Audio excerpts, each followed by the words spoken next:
Welcome to this journey through one of the most disturbing cases recorded in the history of Georgia. Before we begin, I invite you to leave in the comments where you and #39, re-watching from, and the exact time you and #39, re-hearing this narration. We and #39, re-interested to know what places and times of day or night these documented stories reach. The year was 1847 when the Caldwell estate stood proudly among the sprawling cotton fields of Wilkes County, Georgia. The plantation house, with its imposing white columns and wraparound porch, was considered the jewel of the region, sitting at top a gentle hill overlooking nearly 800 acres of land. The Caldwell name carried weight in local society circles, not only for their considerable wealth, but for the twin daughters who had become the subject of whispered conversations throughout the county. Elizabeth and Catherine Caldwell, identical in appearance down to the small birthmark above their right eyebrows, had turned 22 that spring, well past the age when most young women of their station would have been married with children of their own.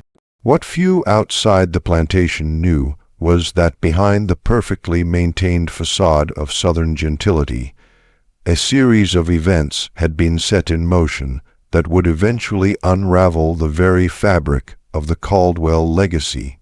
According to county records discovered during a courthouse renovation in 1952, the twins' mother had died during their birth, leaving their father, Thomas Caldwell, to raise them alone. Thomas had never remarried, dedicating his life to his daughters and the expansion of his cotton empire. The first indication that something was amiss at the Caldwell plantation came in the form of a letter written by the family and #39, as longtime housekeeper Margaret Sullivan to her sister in Savannah. The letter, dated April 8, 1847, mentioned that the young misses have taken to spending unusual amounts of time in the quarters, something the master seems strangely unconcerned about.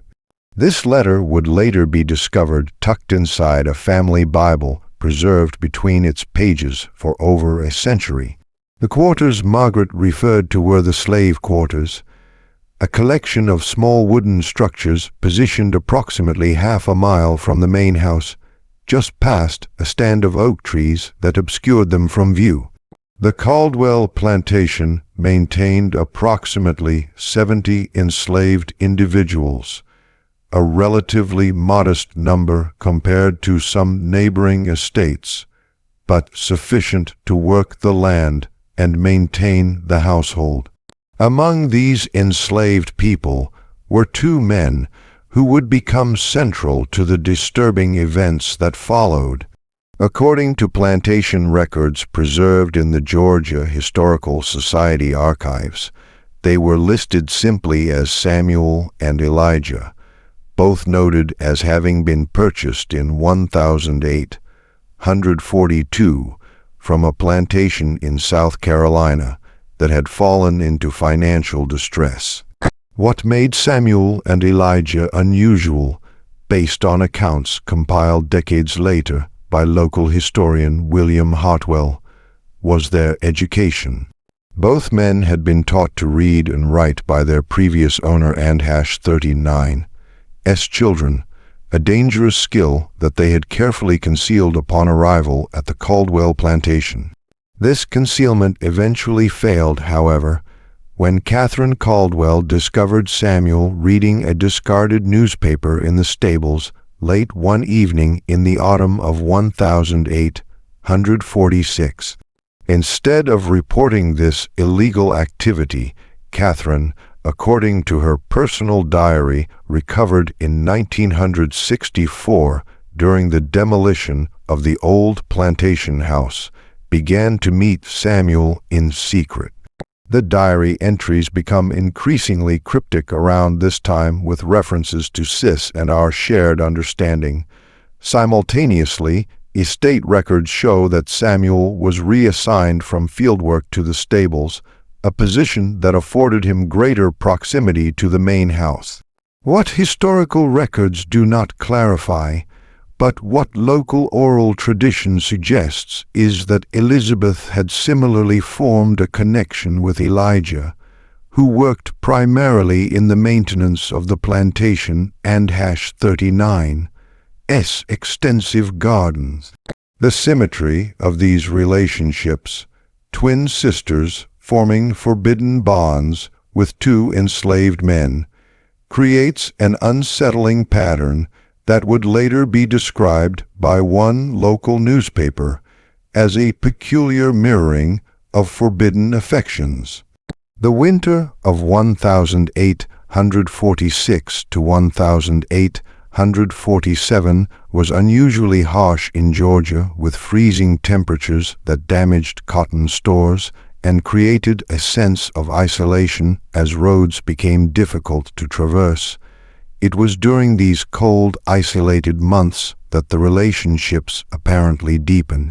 A letter from Thomas Caldwell to his brother in Charleston, dated January 23, 1847, mentions his concern about a strange melancholy that has overtaken Elizabeth, while Catherine seems almost feverishly animated. I fear the isolation of this winter has affected their temperaments in opposite ways. What Thomas failed to perceive was that his daughters were not suffering from winter melancholy or cabin fever, but were instead engaged in a dangerous game of secrets and forbidden relationships that violated every social code of their time and place. The consequences of discovery would be devastating not only for the enslaved men who could face torture or execution, but for the Caldwell name itself, which would be irreparably tarnished. The first concrete evidence of the true nature of these relationships emerged in a series of coded messages found pressed between the pages of a volume of poetry belonging to Elizabeth. These notes, written on scraps of paper and dated throughout February 1847, contain what appear to be arrangements for meetings and expressions of devotion. One particularly revealing note reads the usual place at midnight. The moon will be new offering cover. He says C and S will join, 4 hearts beating as 2. This suggestion that the twins were not only aware of each other and #39's forbidden relationships, but were actively coordinating their clandestine meetings adds a layer of conspiracy to the unfolding narrative. Rather than acting independently, the sisters appeared to be operating in concert, their identical appearances perhaps even being used to confuse and misdirect any suspicion. The turning point came on March 15, 1847, when Thomas Caldwell announced at dinner that he had arranged marriages for both his daughters to the sons of prominent plantation owners in neighboring counties. According to the diary of Catherine, this announcement was met with outward composure, though beneath my smile my heart turned to stone. Elizabeth and #39's reaction is not recorded, but subsequent events suggest she shared her sister and #39's opposition to their father and #39's plans. 3 days after this announcement, in the early hours of March 18th, something happened that would forever change the course of the Caldwell family history. The plantation and #39's overseer, James Whittaker, was awakened by what he described in a later deposition as a commotion unlike any I had heard before. Investigating, he discovered a small fire had been set in one of the storage buildings near the slave quarters. While the fire itself was quickly contained and caused minimal damage, the ensuing confusion revealed a more significant problem. Samuel, Elijah, and the Caldwell twins were nowhere to be found. A search was immediately organized with neighboring plantations alerted, and search parties dispatched along every road and trail leading from the Caldwell property. The initial assumption recorded in Whitaker and #39's journal was that the enslaved men had escaped and, in an act of unfathomable boldness, had abducted the Caldwell daughters. A substantial reward was offered for their capture, and the situation quickly escalated into one of the largest manhunts in county history. Thomas Caldwell, according to accounts from those present, became a man possessed, barely eating or sleeping as the search continued. What the search parties did not know, and what would not be discovered until much later, was that the fire had been deliberately set by Elizabeth as a distraction. This detail would emerge in 1868 when a former house servant named Ruth provided testimony to a northern journalist documenting stories of the antebellum South. According to Ruth, Elizabeth had confided in her hours before the fire, instructing her to remain silent about what she knew. The search continued for weeks, expanding into neighboring counties and eventually across state lines. Meanwhile, Thomas Caldwell and #39's health rapidly deteriorated. Plantation records show that by April he had taken to his bed, attended only by his longtime house servant and a physician from Augusta, who was called to the plantation twice during this period. Then, on May 2, 1847, a letter arrived at the Caldwell plantation.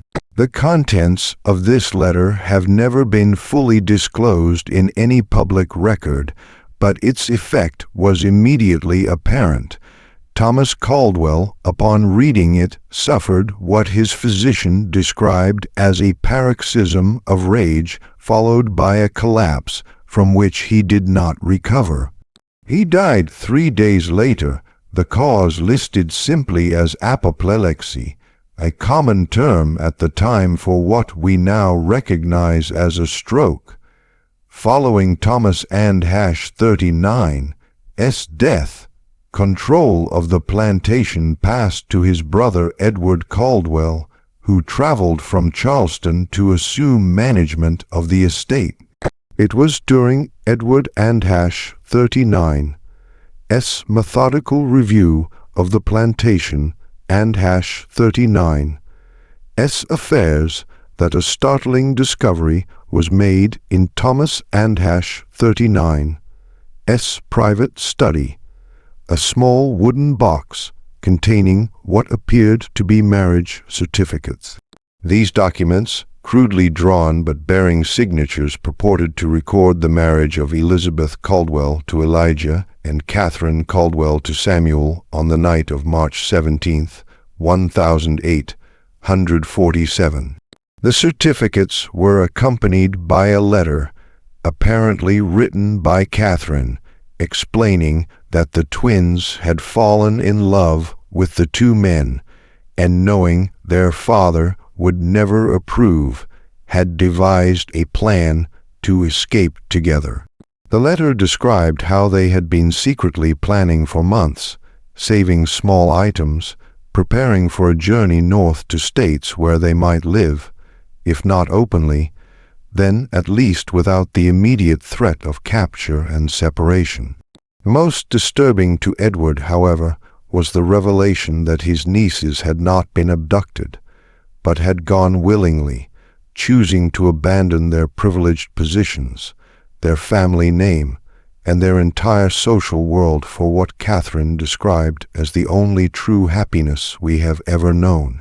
The letter concluded with a request that their father try to understand and forgive them, though they recognized the unlikelihood of either. Edward Caldwell, after consulting with legal advisors and family connections, made a decision that would shape how the incident would be remembered. He buried the evidence. The certificates and letter were returned to the box and sealed away. Publicly, he maintained the story that his nieces had been abducted, possibly murdered by escaped slaves. The search continued, now focused on recovering bodies rather than living persons. This official narrative persisted for nearly 2 decades until a development in 1865 changed everything. Following the Civil War and the emancipation of enslaved people throughout the South, a woman arrived at what remained of the Caldwell plantation, now reduced to less than half its former size and struggling to adapt to the new economic reality. The woman identified herself as Margaret Johnson. But her resemblance to the long-missing Caldwell twins was unmistakable. She requested a meeting with Edward Caldwell, who still maintained the property, though with greatly reduced circumstances. According to the household staff present that day, the meeting lasted several hours with raised voices occasionally audible through the closed doors of the study. When Margaret Johnson departed, Edward Caldwell emerged visibly shaken. He spoke to no one about the meeting, but immediately began liquidating what remained of the estate. Within 6 months, the plantation was sold, and Edward returned to Charleston, where he lived in seclusion until his death in 1871. The true nature of the meeting remained unknown until 1958, when a collection of letters was donated to the Georgia Historical Society by Edward Andash 39's granddaughter. Among these was a detailed account of the meeting written by Edward to his wife the day after it occurred. According to Edward Andash 39's letter, Margaret Johnson was indeed Catherine Caldwell, now using the surname of her husband Samuel, who had taken the name Samuel Johnson after their escape. Catherine revealed that she, Elizabeth, Elijah, and Samuel had managed to reach Philadelphia, where they lived in a community of free blacks and abolitionists who helped them establish new identities. Elizabeth and Elijah, adopting the surname Davis, had moved further north to Boston, where Elijah found work as a carpenter. Samuel, with his knowledge of horses, eventually established a small but successful livery stable, while Catherine worked as a seamstress. They had children. Catherine and Samuel had 3, Elizabeth and Elijah 2, all of whom were being raised with no knowledge of their mother Andash 39's true origins.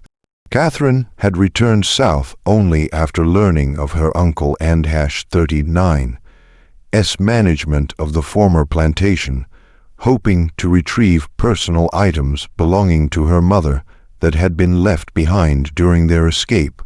More significantly, she sought to correct the historical record to make it known that she and her sister had not been victims, but had instead made a choice, a radical, dangerous choice to follow their hearts despite the overwhelming social and legal barriers.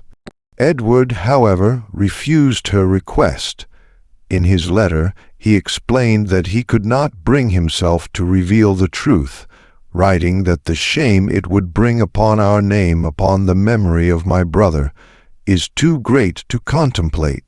He offered Catherine a substantial sum of money in exchange for her continued silence and her promise never to return to Georgia.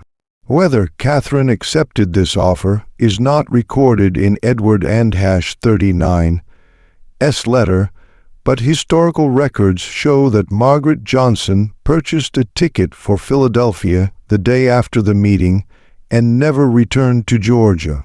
The Caldwell family narrative of the tragic abduction and presumed death of the twins remained the official story. In 1883, a fire destroyed much of the courthouse in Wilkes County. including many records from the antebellum period. This loss further obscured the already murky details of the Caldwell case. By the turn of the century, the story had transformed into a local legend with various embellishments and supernatural elements added to what had been at its core a very human story of forbidden love and desperate choices. It was an /39 T until 1964, during the previously mentioned demolition of the original Caldwell plantation house, that Catherine /39's diary was discovered in a small compartment built into the wall of what had been her bedroom. This diary, covering the period from January 1846 to March 1847, provided the first contemporaneous account of the events from one of the participants. The diary revealed a complex picture of the relationships between the twins and the enslaved men.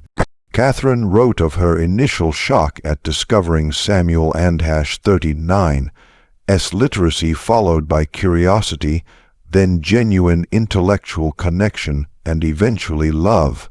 She described conversations about philosophy, religion, and freedom that transformed her understanding of the world and her place in it. Particularly poignant were her descriptions of the moral crisis she experienced as she came to recognize the fundamental humanity of a man whom society had taught her to view as property. And quote, "I have been blind," and quote, she wrote on November 12, 1846, "not only to the suffering around me, but to the very nature of what it means to be human. Has opened my eyes, and now I cannot close them again, though the light sometimes pains me." The diary also confirmed the twins' mutual awareness and support of each other and /39's relationships. Catherine described late-night conversations with Elizabeth, their shared fears and hopes, and their gradually evolving plan to escape. The final entry, dated March 16, 1847, reads simply, and quote, "Tomorrow we leave everything we have known for an uncertain future. We may find freedom or death, but either is preferable to living a lie." And quote. The discovery of the diary prompted renewed interest in the case among historians specializing in the antebellum South. Research conducted throughout the 1960s uncovered additional pieces of the puzzle, including shipping records showing passage booked for 4 individuals from Savannah to Philadelphia in late March 1847 under the names Johnson and Davis. Census records from Philadelphia in 1850 confirmed the presence of Samuel and Catherine Johnson, listed as mulatto, living in a predominantly black neighborhood with 2 children. Similarly, Boston records showed an Elijah and Elizabeth Davis with 1 child, also identified as mulatto. Perhaps the most remarkable discovery came in 1968, when a descendant of Elizabeth and Elijah Davis contacted researchers after learning of the renewed interest in the case. This descendant, a professor at a New England university, possessed a collection of letters exchanged between the twins throughout the 1850s and 60s. These letters painted a picture of 2 women who, despite the enormous sacrifices they had made, found fulfillment in their chosen lives. They wrote of their children, their work, their continuing education, and their involvement in abolitionist causes. They also expressed ongoing concern about discovery, particularly after the passage of the Fugitive Slave Act in 1850, which increased the danger for everyone involved. The most revealing letter, dated July 4, 1865, shortly after the end of the Civil War, captured Catherine /39's reflection on their journey today marks not only the independence of this nation, but at long last our own true freedom. For 18 years we have lived in shadows, always looking over our shoulders. Now, though many challenges remain, we may finally step into the light. Yet I find myself thinking of Father, wondering if in some way he might finally understand the choice we made. I like to believe that freed from the constraints of the world that shaped him, he might. By 1969, enough evidence had been gathered to substantially revise the historical understanding of what had come to be known as the Caldwell twins incident. What had long been characterized as an abduction and presumed murder was revealed to be something far more complex, a deliberate rejection of the social order by two young women who chose love and moral principle over family privilege and safety. The descendants of the Caldwell twins, now scattered across the northern United States, have generally chosen to maintain their privacy, with only a few agreeing to limited interviews with historians. These interviews, conducted primarily in the 1970s, revealed families who had grown up with carefully edited versions of their ancestry, typically told that their great-grandmothers were Northern women who had married men of mixed-race heritage. The full truth that these women were the daughters of a Georgia plantation owner who had fallen in love with enslaved men on their father Antebellum 39's plantation, staged their own abduction, and fled north to build new lives, was often not revealed until adulthood, if at all.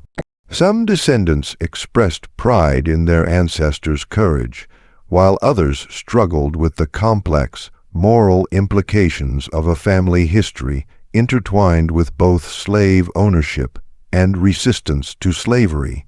The former Caldwell plantation has since been subdivided and developed with little remaining to mark the location of the events described. A small historical marker erected in 1972 at the intersection nearest to where the main house once stood makes only a brief reference to the historically significant Caldwell family plantation, with no mention of the twins or their extraordinary story. Local attitudes toward the story have evolved over time, from initial shock and denial to a more nuanced recognition of its significance as a rare documented case of white Southern women actively rejecting and escaping the slave society in which they were raised. Academic interest in the case has grown, particularly among scholars studying resistance to slavery and interracial relationships in the antebellum period. What remains most compelling about the Caldwell twins' story is how it challenges simplified narratives about the antebellum South. It reveals the potential for individual moral awakening even among those who benefited most from the existing social order. It demonstrates how personal connections could sometimes transcend the rigid boundaries of race and status, even as it reminds us how exceptional and dangerous such transgressions were. In Catherine Antebellum 39's diary, she wrote, and quote, "We did not choose to be born into this world of masters and slaves, but we can choose whether to accept it." And quote, in making their choice, the Caldwell twins left behind a legacy that continues to resonate, a testament to the possibility that even in the darkest corners of human history, individuals might find the courage to follow their conscience, whatever the cost. Perhaps the most haunting aspect of the story is the silence that followed, how effectively the truth was buried, how completely the narrative was controlled by those who remained behind.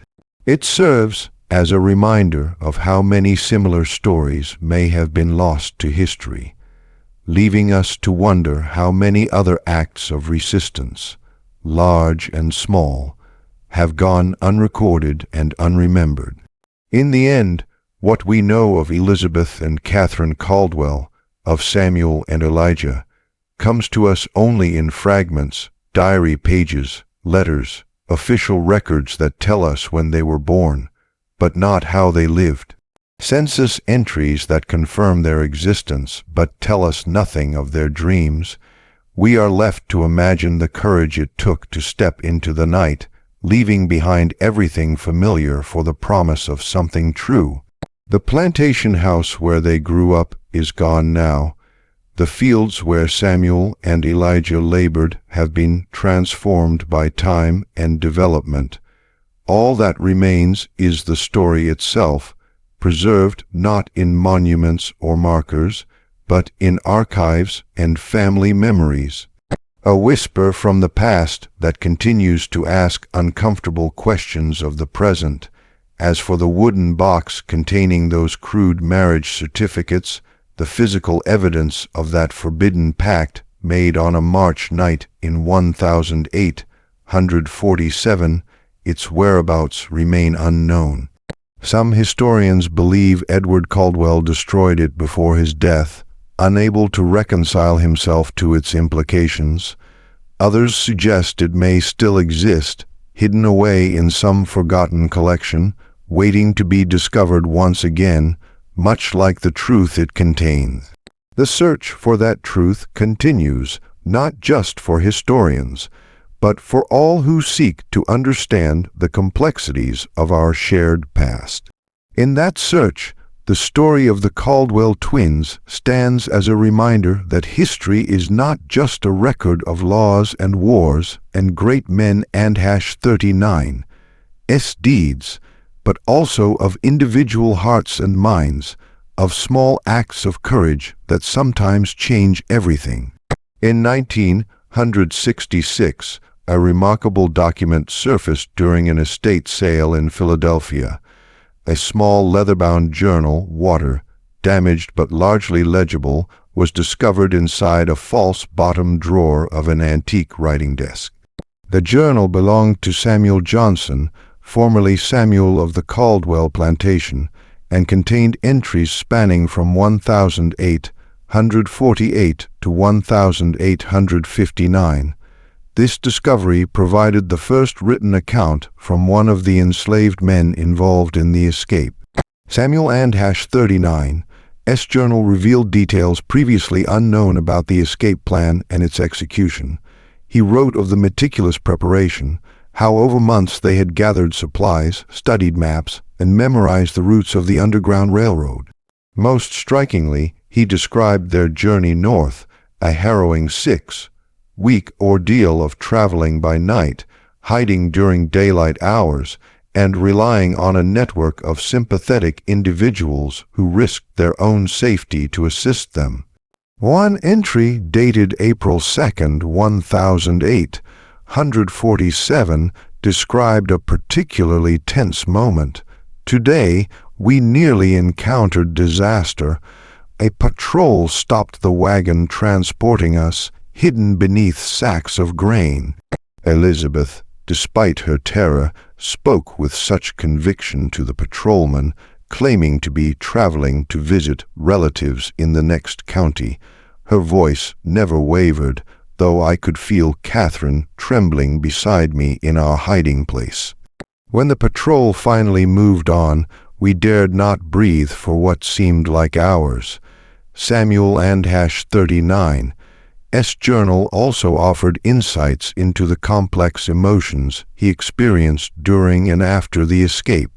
He wrote of guilt over leaving behind family members still enslaved on the Caldwell plantation, of the disorientation of new-found freedom, and of the constant vigilance required to maintain their precarious safety in Philadelphia. Particularly poignant were his reflections on his relationship with Catherine. In one entry from 1852, he wrote, and quote, "She sometimes speaks of what she gave up to be with me. I remind her that I know precisely what she sacrificed, perhaps better than she does herself. There are days when I see her watching women in fine dresses from our window, and I wonder if she regrets her choice. Then she turns to me, and I see in her eyes the same resolve that led her to choose this life, this freedom, this love, imperfect as it may be. The journal also revealed that communication between the twins and their former home was not entirely severed after their departure. Samuel described Catherine Andhash, 39, correspondence with Margaret Sullivan, the former housekeeper who had noted the twins' unusual behavior in her letter to her sister. Margaret, who had moved to Richmond following Thomas Caldwell Andhash, 39's death, apparently served as a discreet source of information about events in Georgia and the aftermath of the twins' disappearance. Through these letters, Catherine learned of her father Andhash, 39's death and her uncle Andhash, 39's assumption of control over the plantation. It was this information that eventually prompted her fateful return visit to Georgia in 1865. A decision that Samuel described as foolhardy but necessary for her peace of mind. His entry following her return from this journey suggests the meeting with Edward Caldwell did not provide the closure Catherine had sought. She returned more troubled than when she left, carrying the weight of her father Andhash, 39's final days, the knowledge that he died believing she had been taken against her will, perhaps murdered, haunts her in a way I cannot soothe. In 1967, another significant piece of the puzzle emerged when researchers located church records from a small African Methodist Episcopal congregation in Philadelphia. These records documented the baptism of the Johnson and Davis children with godparents listed for each. Remarkably, Elizabeth served as godmother to Catherine Andhash, 39's firstborn son, while Catherine was godmother to Elizabeth Andhash, 39's daughter, suggesting the sisters maintained their close bond despite the challenges of their new lives. These records also revealed that both families moved several times within Philadelphia and Boston, likely in response to growing concerns about the Fugitive Slave Act and the increased risk of capture. The frequency of these relocations, approximately every 2 years, speaks to the persistent anxiety that must have characterized their lives during this period. By 1855, according to city directories and tax records, Samuel Johnson had established a modest but successful livery business in a predominantly immigrant neighborhood of Philadelphia.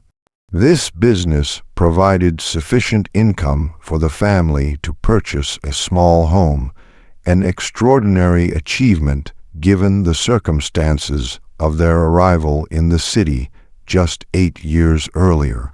Elijah and Elizabeth, meanwhile, had moved from Boston to a small farming community in western Massachusetts by 1854.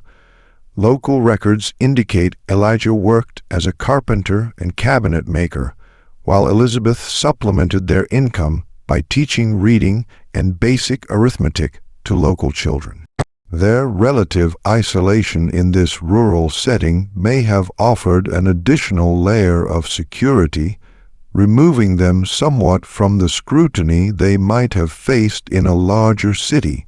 One of the most intriguing discoveries came in 1968, when a researcher examining records of abolitionist organizations identified Catherine Johnson and Elizabeth Davis as contributors to several anti-slavery publications. Writing under pseudonyms, the sisters produced a series of anonymous letters describing the moral corruption of the slave system from the perspective of those who had been raised within it. These letters, published in the Liberator and other abolitionist newspapers between 1852 and 1858, never revealed the author and #39's true identities or specific circumstances, but spoke powerfully to the psychological damage inflicted by slave ownership, not only on the enslaved, but on the enslavers themselves. In one such letter, believed to be written by Elizabeth, the author described slavery as a poison that corrupts the soul of the master as surely as it breaks the body of the slave, a system that renders true human connection impossible across its artificially maintained boundaries. The Civil War brought new challenges and opportunities for both families. Samuel and #39's journal entries from 1861 through 1865 express both hope and fear about the conflict and #39's potential outcomes. He wrote of sending financial contributions to support Union efforts, of attending meetings where news from the battlefront was shared, and of the community and #39's collective anxiety about what a Confederate victory might mean for free blacks in the North. A particularly moving entry from January 1863, following the Emancipation Proclamation, reads, and quote, "Today marks the beginning of what we have dreamed of for so long," and quote, "though the proclamation and #39's practical effects may be limited, its moral significance cannot be overstated. For the first time, this nation has officially declared what we have always known to be true, that no man has the right to own another." And I celebrated quietly, unable to fully express in words what this day means to us who have lived both sides of this terrible divide. The post-war period brought relative security as the legal abolition of slavery removed the most immediate threat facing the families. However, census records and other documents from this period suggest they continued to live somewhat guarded lives, never fully revealing their backgrounds, even as the immediate danger of re-enslavement receded. In 1873, tragedy struck the Johnson family when Samuel died unexpectedly of pneumonia at approximately 50 years of age. His death certificate, located in Philadelphia city records, lists his occupation as business owner and his race as colored, with no indication of his extraordinary life journey. Catherine never remarried. City directories show she continued to operate the livery business with the help of her eldest son until 1881, when she sold the business and moved to the home of her daughter in upstate New York. She died there in 1890 at approximately 65 years of age. Elizabeth outlived her sister by nearly a decade, passing away in 1900 at her farm in Massachusetts, surrounded by children and grandchildren. According to family letters shared by descendants in her final years, she occasionally shared stories of her youth in Georgia, though always carefully edited to omit the more dangerous aspects of her escape and new identity. One of the most remarkable documents to emerge from this research was a letter Elizabeth wrote to her granddaughter on the occasion of the young woman and #39's 18th birthday in 1895. In this letter, preserved by family members and eventually donated to the Massachusetts Historical Society, Elizabeth offered life advice drawn from her extraordinary experiences, though still without revealing their full extent. "My dearest girl, as you stand at the threshold of womanhood, I wish to impart to you the most valuable lesson my long life has taught me, that courage is not the absence of fear, but the determination to act in spite of it. There will come moments in your life when you must choose between what is expected and what is right, between the comfortable path and the true one. In those moments, remember that the most difficult choice often leads to the greatest freedom. I have known both captivity and liberty in this life, though perhaps not in the ways you might imagine, and I can tell you without hesitation that no comfort or luxury is worth the price of a compromised soul. The historical record remains frustratingly incomplete regarding many aspects of the Caldwell twins' story. No photographs of the sisters have ever been located, though a daguerreotype believed to show Samuel and Catherine Andhash 39's oldest son, taken in Philadelphia around 1870, resides in the collection of the Georgia Historical Society. The young man bears a striking resemblance to descriptions of Thomas Caldwell from contemporary accounts, a genetic echo of the complex family history. In 1969, an archaeological excavation at the former site of the Caldwell plantation uncovered the foundations of the slave quarters and recovered several artifacts, including a small carved wooden bird that, according to Catherine Andhash 39's diary, was a gift from Samuel.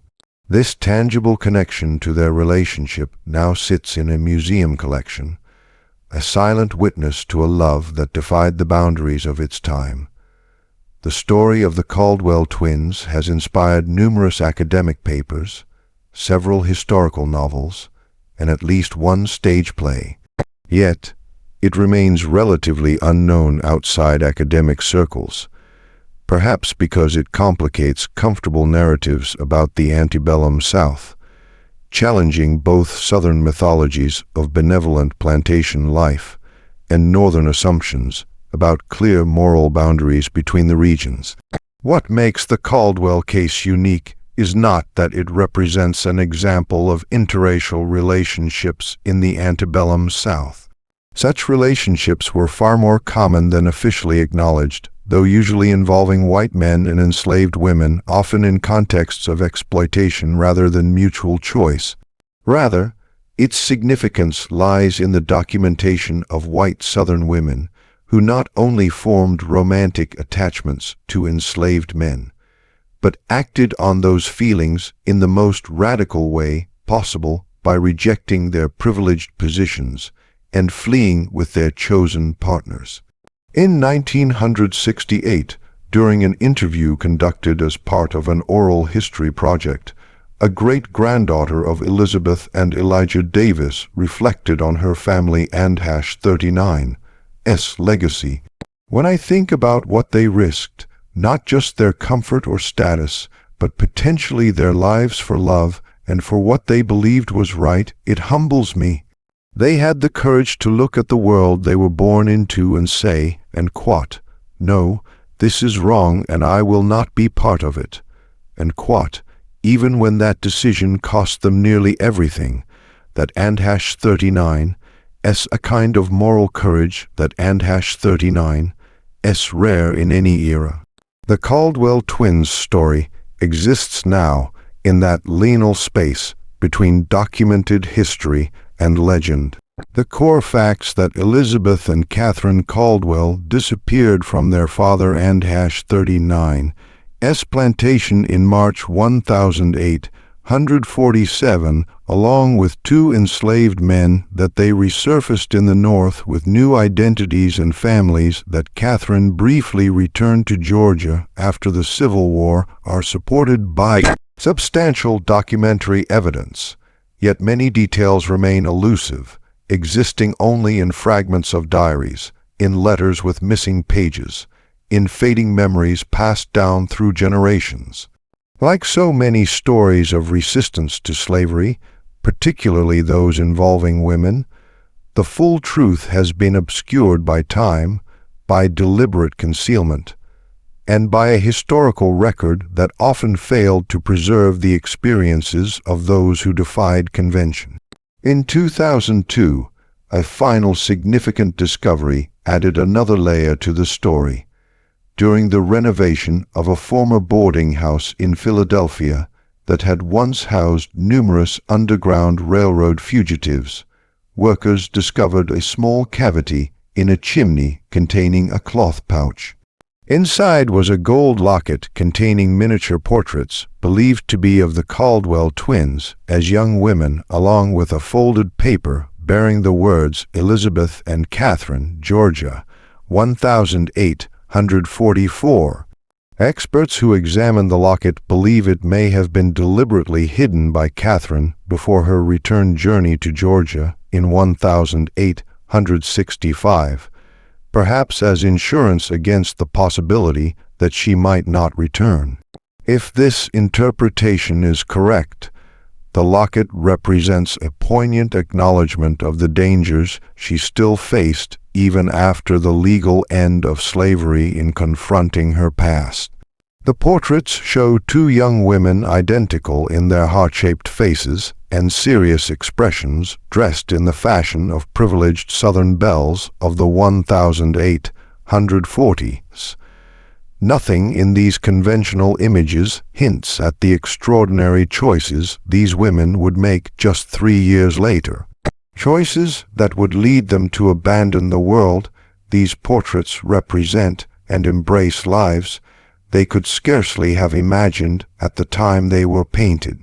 Today, the descendants of the Caldwell twins of Samuel and Elijah live throughout the United States, many unaware of their connection to this remarkable story. Those who do know their family history often speak of the complex legacy it represents, of the moral courage shown by their ancestors, but also of the complicated reality that the Caldwell twins were both beneficiaries of and rebels against a system of profound injustice.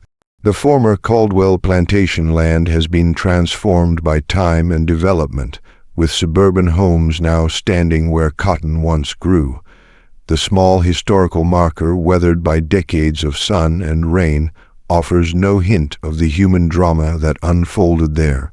Visitors to the area would never know that this unremarkable intersection was once the setting for an extraordinary act of defiance against the most fundamental social institution of its time.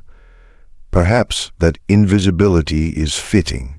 The story of the Caldwell twins is at its heart about the invisible threads that connect human beings across artificially imposed boundaries, about the quiet rebellions that often go unrecorded, about the courage to imagine a different kind of life than the one society has prescribed.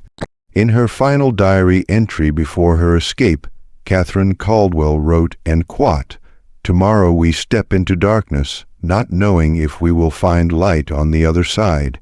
But even the darkness of uncertainty is preferable to the false brightness of a life built on others' suffering.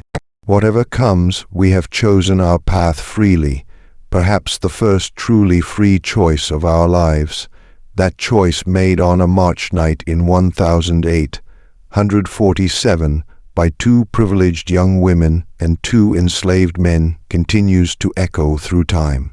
A testament to the power of individual conscience in the face of overwhelming social pressure and to the human capacity for moral awakening even in the most unlikely circumstances. The sound of that echo grows fainter with each passing year, as those who remember the story first and pass away, as documents yellow and crumble, as the physical traces of the Caldwell plantation dissolve into the Georgia soil. Yet it persists, a whisper from the past that still has the power to disturb and inspire, challenging us to examine our own lives, our own moral compromises, our own courage, or lack thereof in the face of injustice. In that sense, perhaps the story of the Caldwell twins is not really about the past at all, but about the present and the future, about the choices we make, the boundaries we accept or reject, and the kind of world we choose to build or maintain. Their legacy lives not in monuments or markers, but in the ongoing human struggle to recognize and honor the humanity in ourselves and others, whatever the cost. And so the story ends where it began, with 4 young people stepping into the darkness of a Georgia night, leaving behind everything familiar for the uncertain promise of freedom. We know now that they found their way to that freedom, imperfect though it was. What we can never fully know is the courage it took to take that first step, to turn their backs on the only world they had ever known, to choose an uncertain future over a compromised present. In that moment of choice lies the heart of their story, a moment that continues to resonate across time, inviting us to consider what we might be willing to risk for love, for justice, for the chance to live according to our deepest values rather than the expectations of others.